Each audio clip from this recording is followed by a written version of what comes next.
Gentlemen, the President of the United States.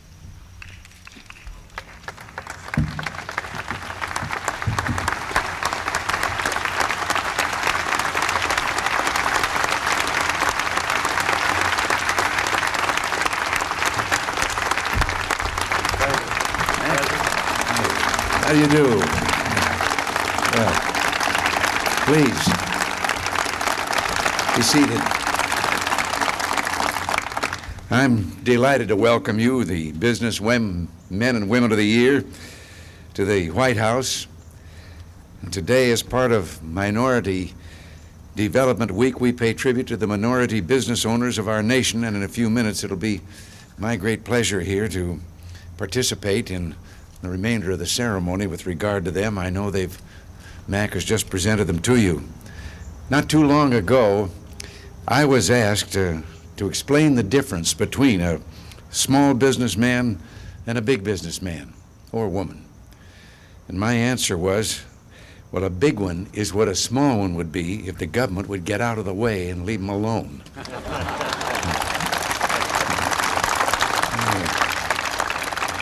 Well, that's what we're trying hard to do and to help you all make it big. And the last thing you need is to climb aboard the economic train and after a long, tough fight to buy a ticket and then see the train come to a screeching, grinding halt. Less than 4 years ago, the heavy freight of double-digit inflation, high taxes, record interest rates, and over-regulation had stopped the economic train dead in its tracks. Well, that's all been changed, and today a strong and a vibrant America is settling in. Inflation has plummeted by nearly 2/3, and it's staying down. Purchasing power is back in the hands of the consumers, and that's great news for America's business community. Productivity is rising, and economic growth is solid. And the best news of all is over 6 million more Americans have jobs than just 21 months ago, jobs that you are helping provide. But we're far from finished, and there's much more that can and must be done. If the dream of America is to be strengthened, we mustn't waste the genius or the one mind or the strength of one body or the spirit of one soul. We must use every capability we have, and the surest way to do that is to mobilize the power of private enterprise and let you work your magic. I believe that when it comes to making sure that all Americans from every walk of life, every color, creed, and religion have the chance to make it big. And there's no better way than to keep the economy sparkling and the opportunities expanding for you and for all our citizens. We know that given opportunities, minority firms can prevail in fair and open competition. You are a dynamic force in the marketplace. You're bringing hundreds of thousands of jobs to hardworking Americans, providing innovative products, needed services and ideas and opportunities for the future. The only one thing I want to see is your success grow and your numbers increase. And that's why we'll keep supporting at every level of government a broad range of programs to reach out to disadvantaged sectors of the community. As you know, we'll soon enter the 3rd year of our 10-year program to assist directly in forming 60,000 new minority businesses and to help expand at least 60,000 existing minority firms. The program's on schedule, and we're going to keep it that way. We're seeing the same results in our objective to procure some $15 billion in minority business goods and services for the federal government through fiscal year 1985. And what this means is that your firms will receive nearly $3 billion more in federal contracting in 3 years than was provided in all the 12 years during the last 3 administrations.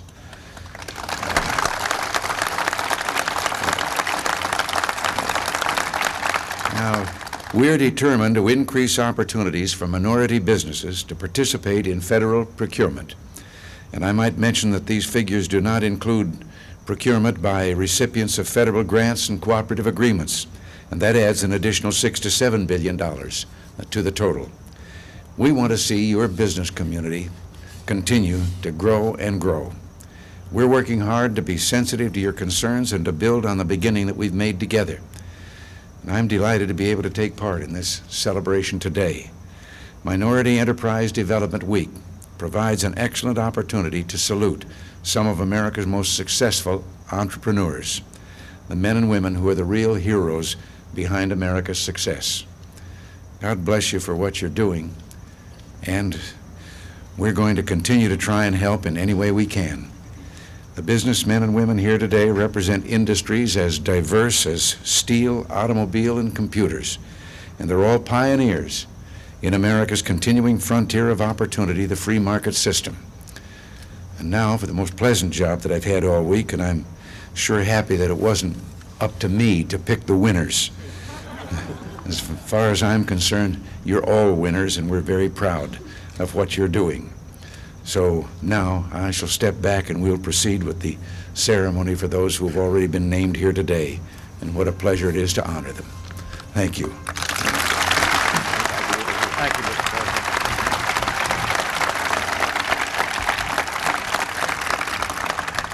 Thank you very much, Mr. President. First, I would like to take the privilege of announcing the winners from the Minority Business Development Agency, the awards that they're giving out. First, Mr. President, is Peggy Shreve, who is president of the Frontier Engineering Company from Oklahoma.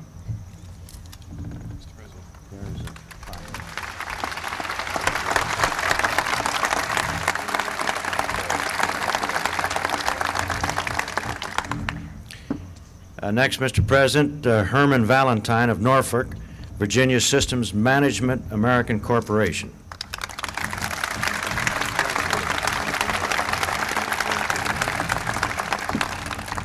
And now may I ask Jim Sanders, the head of the Small Business Administration, for his awards, please.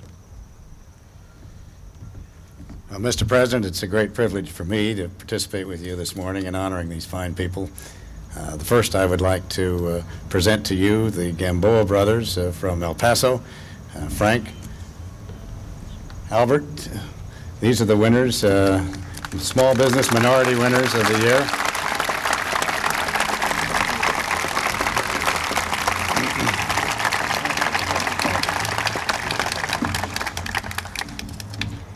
And our next Small Business Minority Winner of the Year, Mr. President, is somebody you probably heard of a few years ago. He used to play basketball around Detroit.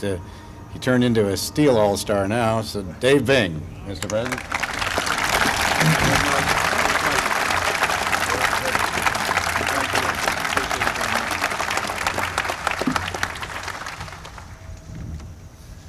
Well, we have done it? We have done it. Yeah. All right. Well, again, thank you all for being here. And now, as the little girl in the letter told me one day, now get back to your office and go to work. Thank you, sir.